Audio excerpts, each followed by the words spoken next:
It's just a thin glaze, thankfully. Good morning. Good morning. Welcome to Sunday morning. Hope you all are taking care of yourselves. Yes. Up north.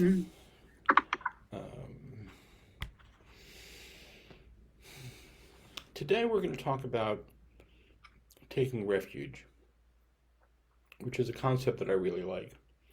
I was I was in Laura Cannon's meditation group on Monday, and someone asked about the nature of taking refuge, and I really enjoyed that discussion, so I thought I would bring it here.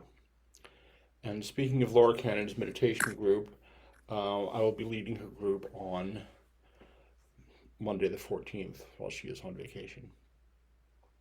And next week I'll post the information on that. Oh, thanks, Ken. Some of you remember Laura. She subbed for me when I was on my way down here. She's pretty cool. Yeah. Anyway, one of the things that attracted me to Buddhism and the Dharma in general was the idea of taking refuge, because I was living in a pretty chaotic situation at the time, and I really liked the idea of having sort of an umbrella. I felt exposed, and the Dharma offered me a shelter. So we're going to talk a little bit about that today. But first we're going to meditate. So I'd like to start by reminding y'all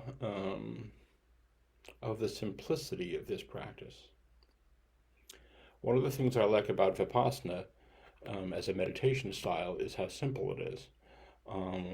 My teacher, Gil Fonsdale, says if it's not simple, it's not Vipassana. And I agree. It's easy to make this feel complicated, but most of that has to do with the way we think about it. And one of the benefits of this practice is we learn to look at our thinking as not a reflection of reality. So I invite you to keep it simple, as they say in the 12-step world, and to appreciate the simplicity of just sitting in the present moment, breathing in and out. So let's start by finding a meditation posture that works for you.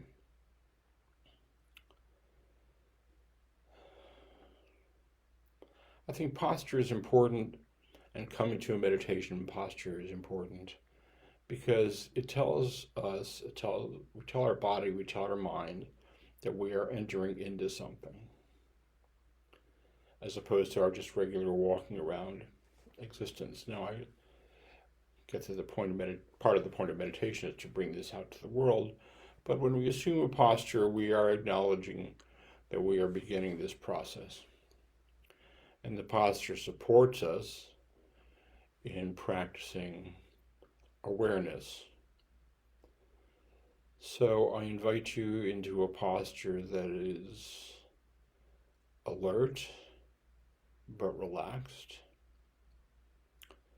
If you're sitting, I invite you to be upright with your spine like in its natural curve, without stressing yourself by making it too straight. And letting your body just relax into the chair. You might want to tuck in your chin a little bit, which will straighten the top of your spine.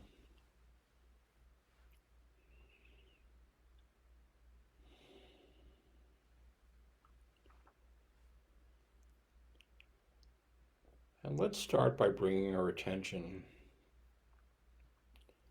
just to the sensations of the body sitting. We start our awareness practice by noticing the sensations of the body.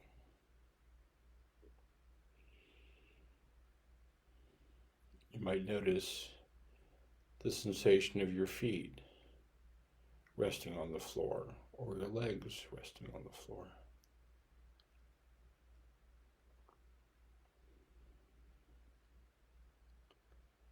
The sensations of your hands in contact with your lap, whether it's the palms of your hands on your lap or the backs of your hands on your lap.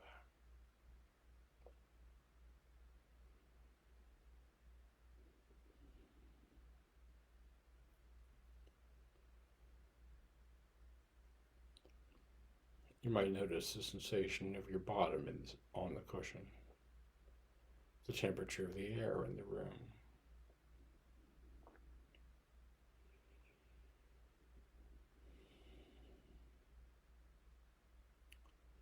Whatever sensations your body is aware of in this moment.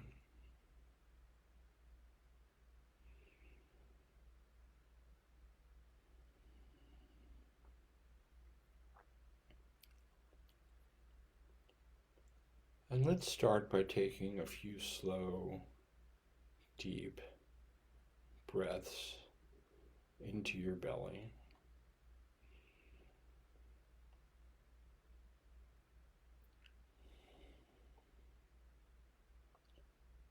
Long, slow, deep in-breath.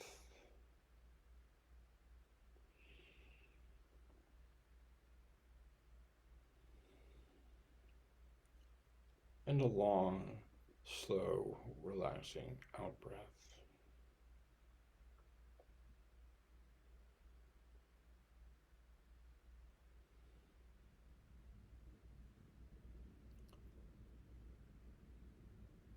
Few slow, deep breaths to connect us to our bodies, connect us to our breathing from the inside out.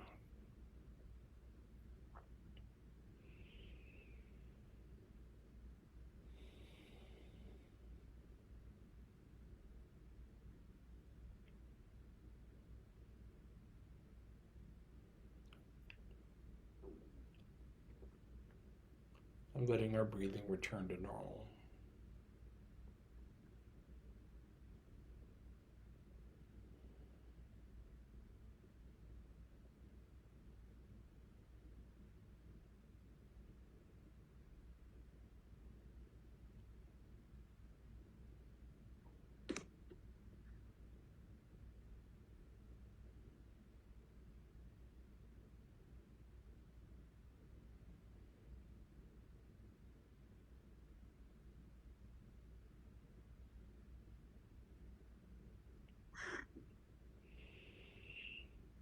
And as you exhale, just relax and soften your body.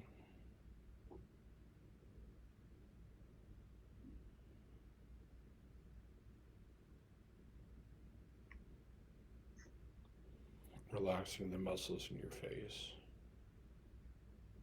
And letting your eyes rest in their sockets.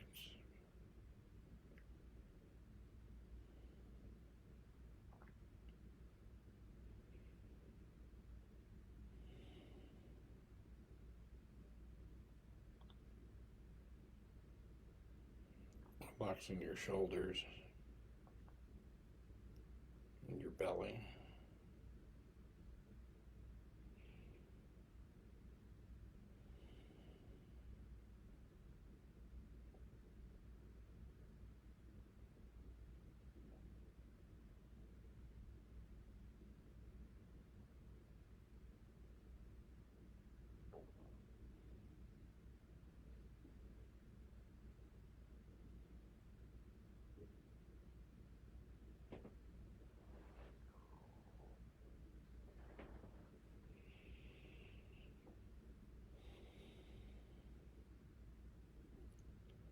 And just letting your attention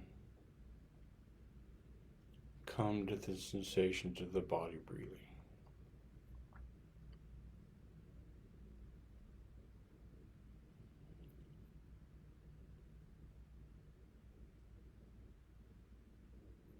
Noticing the sensations of the belly and the chest expanding on the in-breath.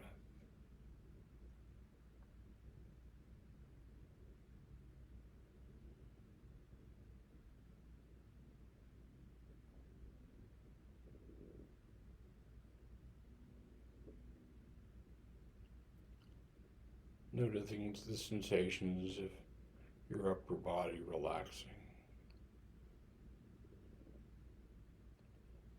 On the out breath.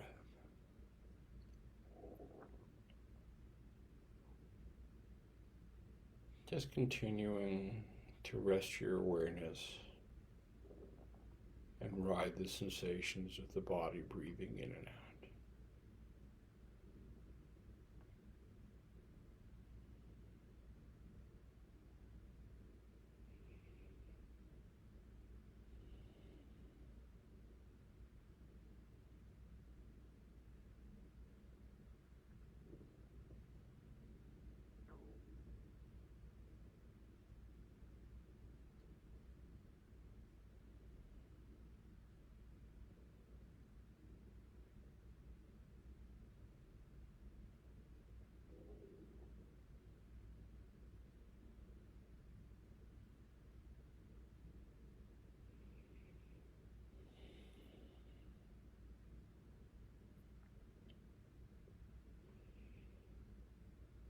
If your mind wanders off, it's okay. It does that. The mind wanders. Can't really do anything about that when it starts.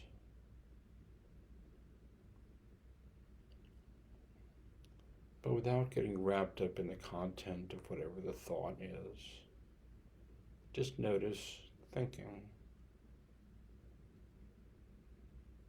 And come back to your focused awareness of your breathing.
mind wanders off in thought,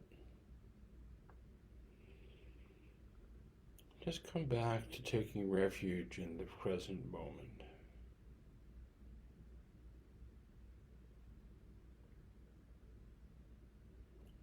If you have concerns or worries, and your mind wanders off to that,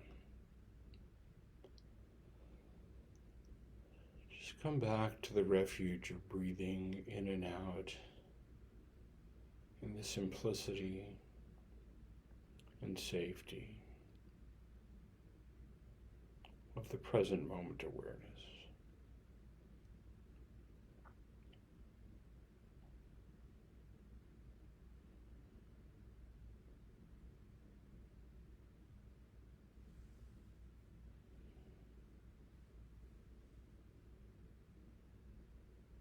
In the present moment, nothing is actually happening.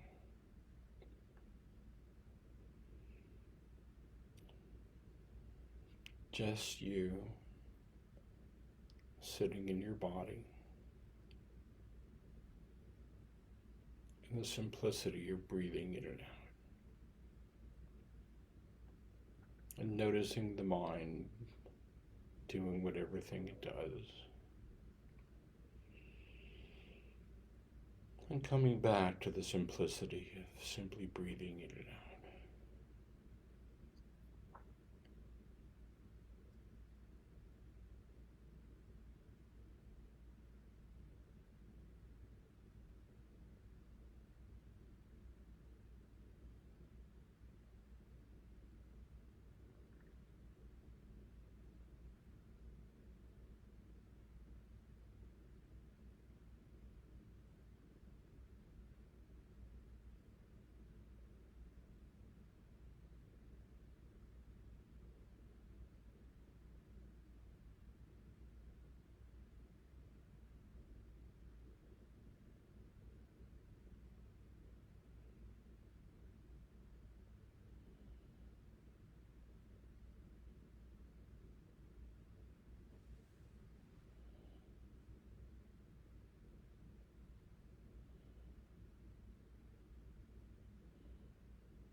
Just sitting in the simplicity of this moment.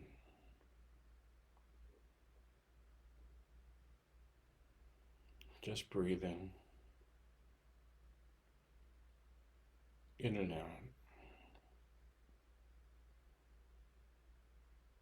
Taking refuge in the simplicity, in the safety,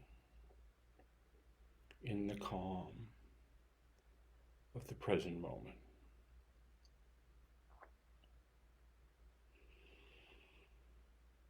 Whatever storm may be going on around us in our lives, in the world, in this present moment, we are sitting simply, quietly, safely.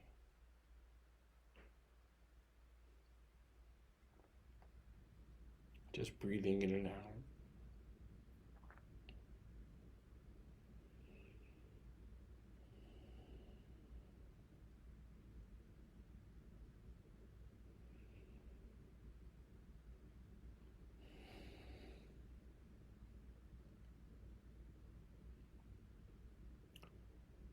And as we come towards the end of this sitting,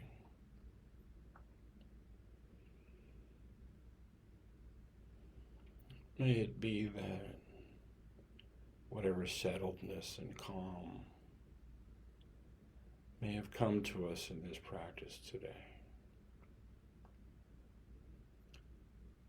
emanate from us into our surroundings, into our interactions, into the energy we bring to the people we meet, the people in our households, the people in the grocery store.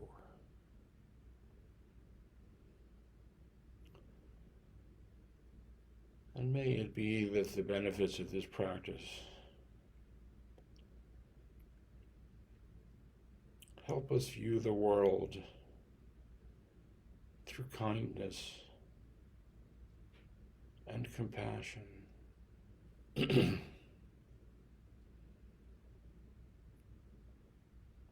to open our hearts to bring kindness and compassion to the people in our households, to the people in our communities,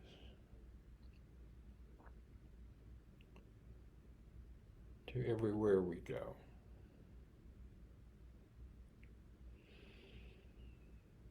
And may it be that the benefits of this practice help us nurture compassion with ourselves,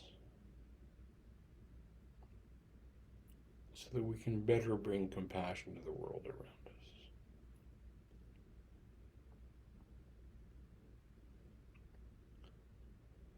May the benefits of this practice be of benefit to all beings everywhere.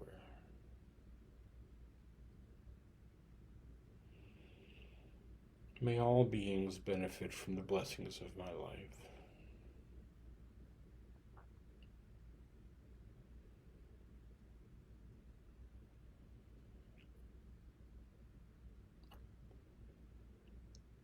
May all beings be happy. May all beings be well. May all beings be safe. May all beings be at ease and at peace. And may we all contribute to that.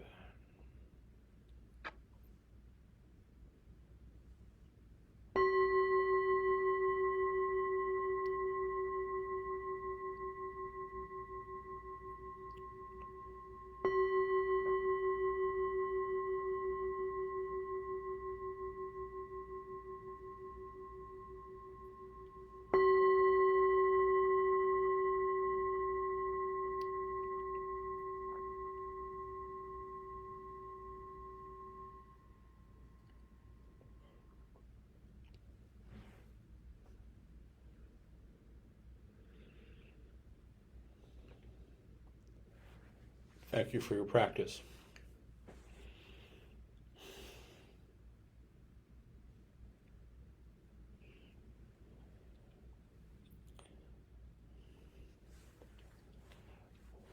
welcome the people I can see on Zoom and welcome the people who I cannot see on Facebook.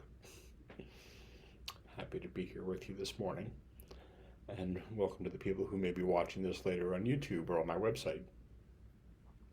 As usual, I put the usual information in the chat, the information on how to find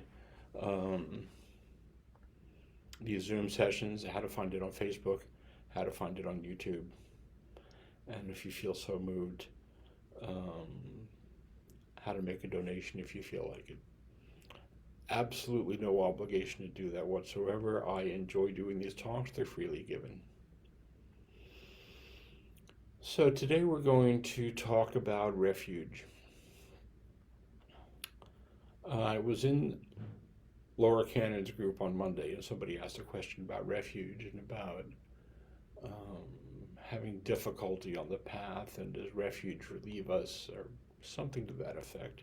I'm not sure I'm getting that right. Julie was there. She may remember that better than me. Anyway, and it prompted a brief discussion of that. And in Buddhism,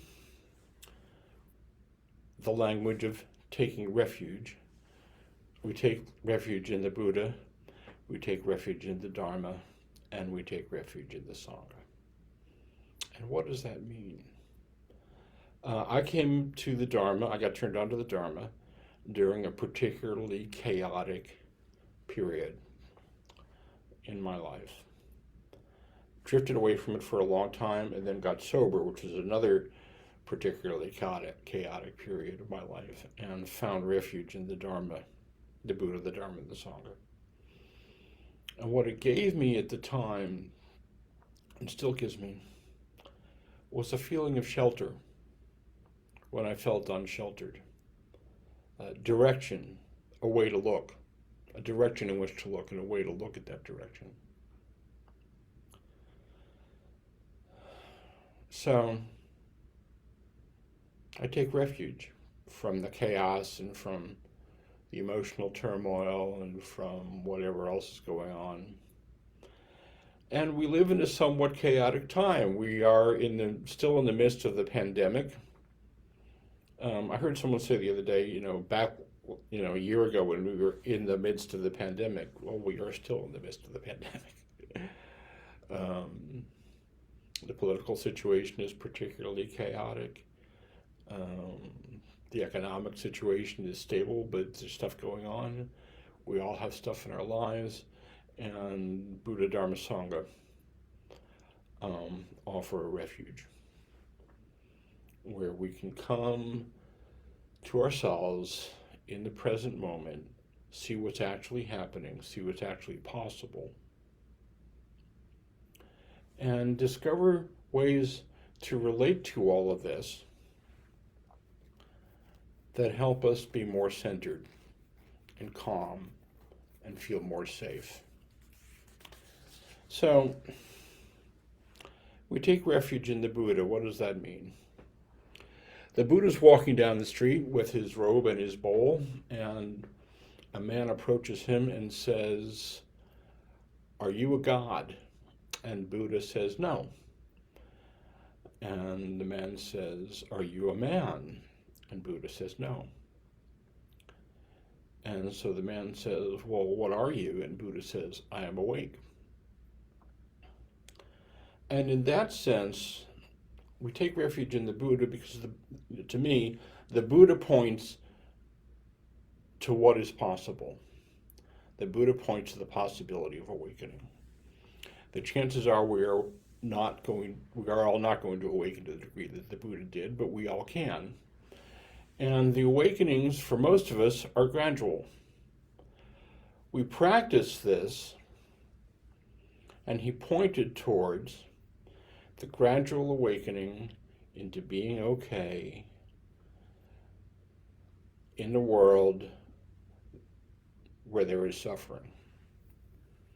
The awakening to the truth of the present moment, that in the present moment, we're okay. Which is a theme I've been talking about a lot lately.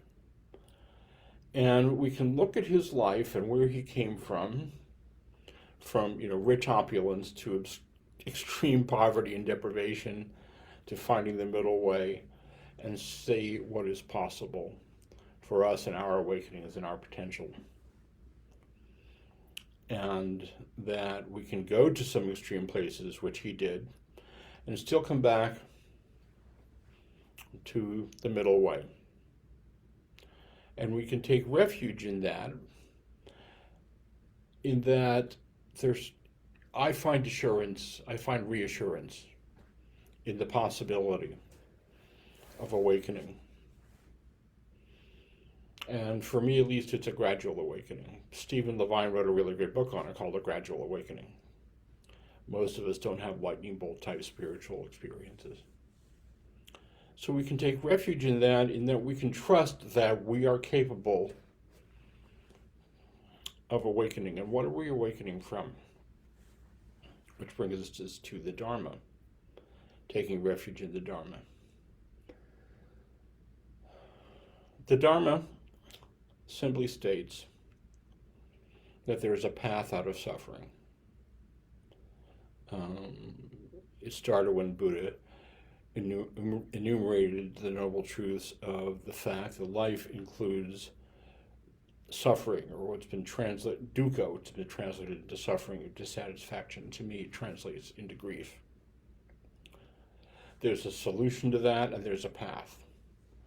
What I like about that, and where I also find some reassurance, is it normalizes the entire human experience. We live in this don't worry, be happy kind of culture that Bobby McFerrin's on. Some political candidate used that as a campaign theme, and he objected, by the way. Don't worry about anything. It's not that simple. Because there are things going on in our lives, there are things going on in our world that are concerning. And in the second noble truth and the third noble truth, the Buddha enumerated that the root of suffering is our attachment. Attachment to what? Attachment to things being other than they are. Attachment to wanting things to be permanent when they are in fact ethereal. And a lot of suffering is born from our tendency to meet things that are difficult with, I don't want it, I'm not going to have it, which doesn't make them go away. We tend to, I've talked about this a lot, spend much of our lives ping-ponging back and forth between attachment and aversion. Things are happening that we like and we cling to it. Things are happening that we don't like and we meet that with aversion.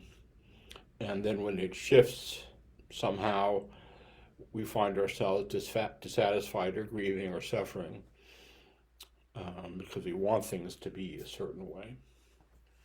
And even when they are that way, that's only temporary. Our life is shifting all the time. And the Dharma offers a perspective that this is okay and this is normal. It lets us look at the nature of grief and dissatisfaction and realize that this is a universal human experience and there is nothing wrong with us and we can navigate this and still be okay even though we're uncomfortable.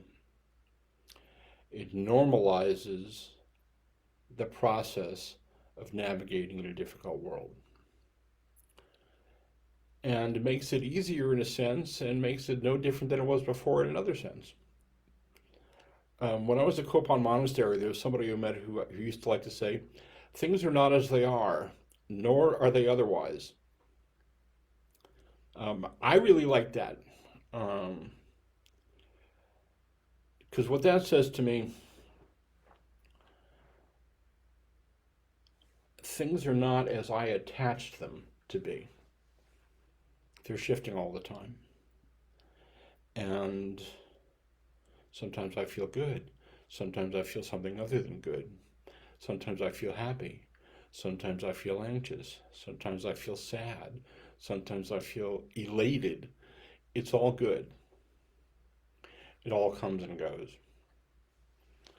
So you might want to take notice during the course of a day like today, how many times your mood changes, how many times you feel good or bad or happy or sad or motivated or not. And the Dharma teaches us that that's all, it's shifting all the time, and it's all good. It doesn't mean anything bad is happening. It just means things are shifting all the time. And the Buddha enumerated 4 noble truths: the truth of suffering, the cessation of suffering, the method, and then the path. And the path is the Eightfold Path, starting with the right view that life includes suffering. And I like that there's 4 noble truths and the Eightfold Path, because it's 12, and there's 12 steps, there's 12 disciples. The number of 12 keeps showing up. The number of beads in a mala is a derivative of 12. A wrist mala has 12. 12 is sort of a mystical number that keeps showing up. And I'm probably going to do a Dharma talk at some point on the relationship between the Dharma and the 12 steps. I think that would probably be a good idea.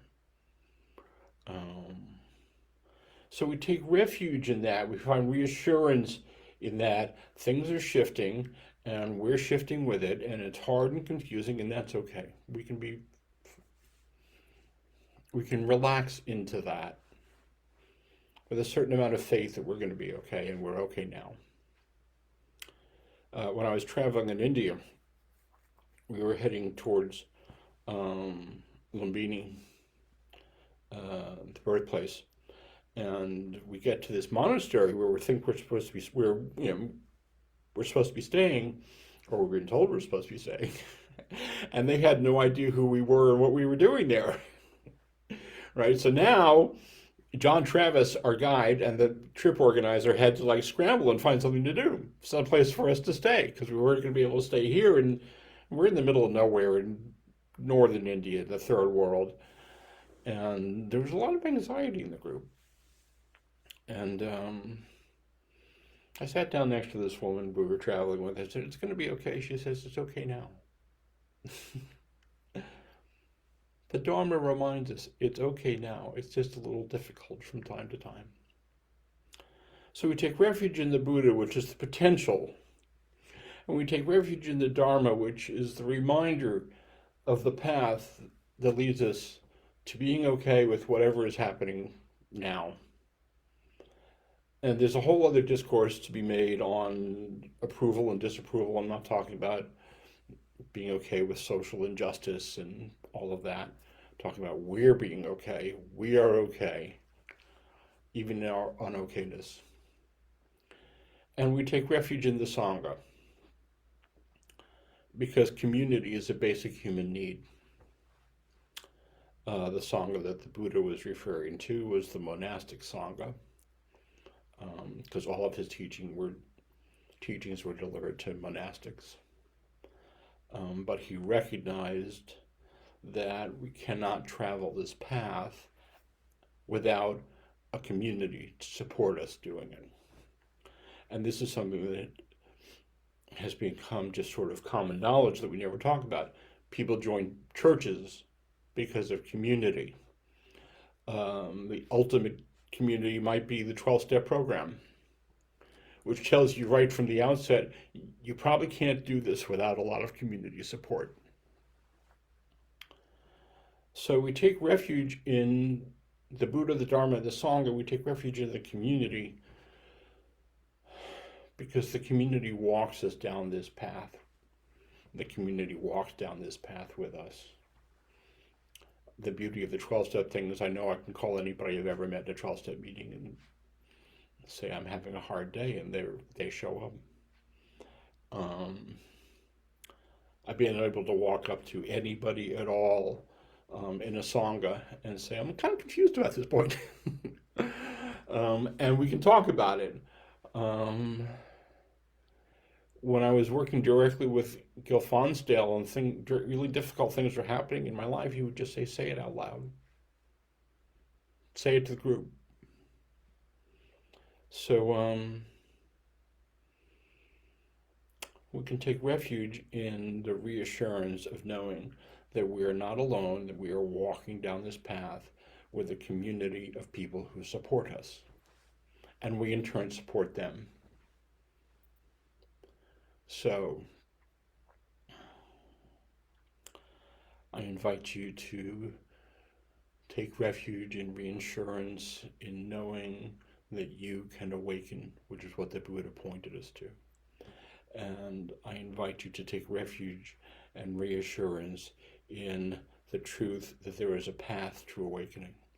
It doesn't have to be this path, by the way. One of the things the Buddha said was, it doesn't have to be this path. If this path doesn't work for you, that's fine, just find one. But we can take refuge in reassurance in knowing that there is a path out of suffering and grief and dissatisfaction. And we can take refuge and reassurance in knowing that we can find a community that supports us. So,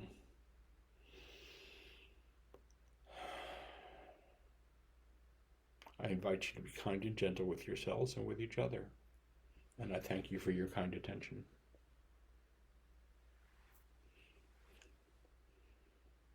Any questions or comments? Hi, Julie.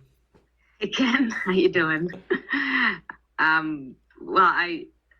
It came back to me. I recalled that the question Ben had was, how do you square the fact that on the one hand, you're saying to take refuge, but on the other hand, taking refuge reminds me of escaping from things, escaping from my problems. And, sometimes people think someone becomes a monk or a nun or to escape from their other problems so they don't have to deal with those things, right?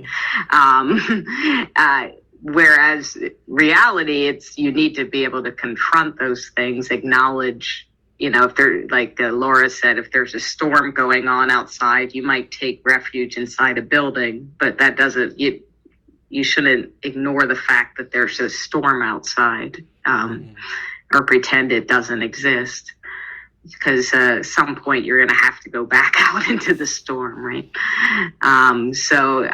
Yeah, but I've had that same dilemma of trying to square those two things. So I think your explanation is definitely helpful.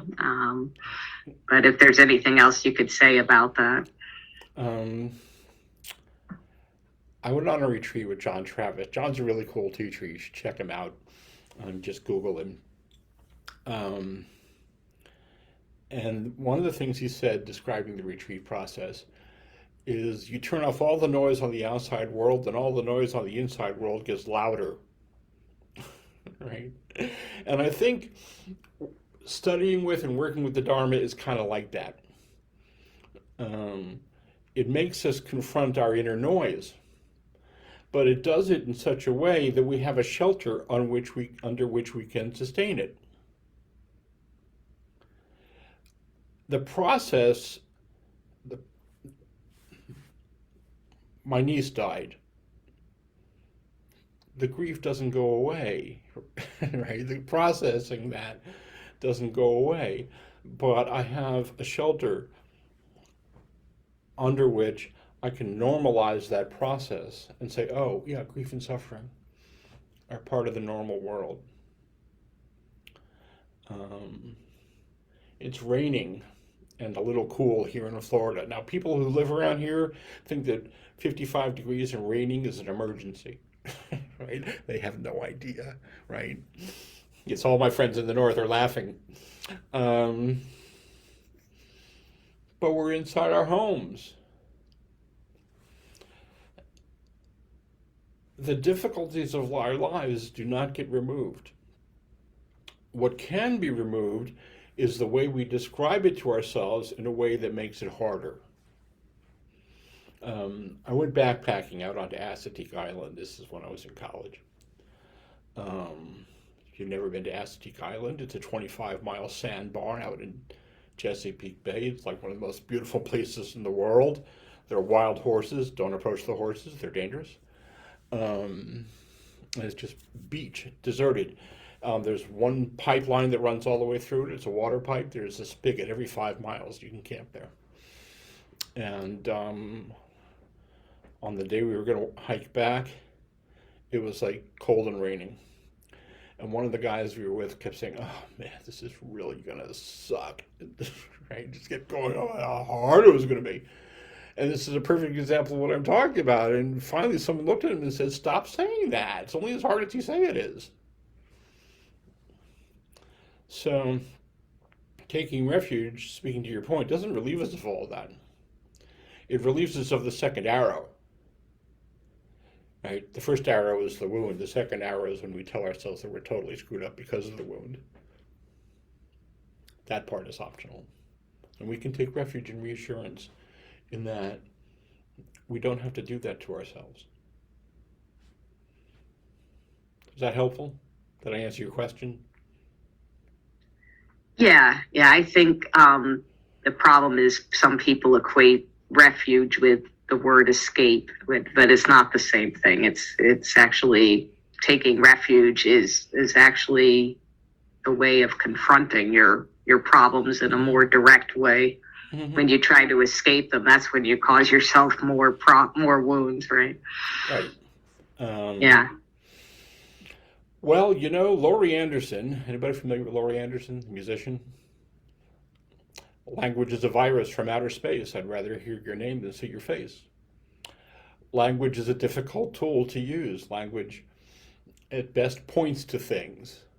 And people meet it differently. So, yeah, some people take refuge means escaping. And in a sense, it does. I'm escaping from the part that says I have to be hard on myself because of what's going on. I'll take that. So, and thank you for having a clearer recollection of what happened Monday than I did. No worries. Usually my recollection's not that clear. Well, I have a memory like a sieve, and yeah, I say Swiss cheese, like Swiss cheese. Yeah. So. Thanks, Kim. Thank you. I will be here again next week. I really do enjoy seeing y'all. And I invite you to be kind to yourself.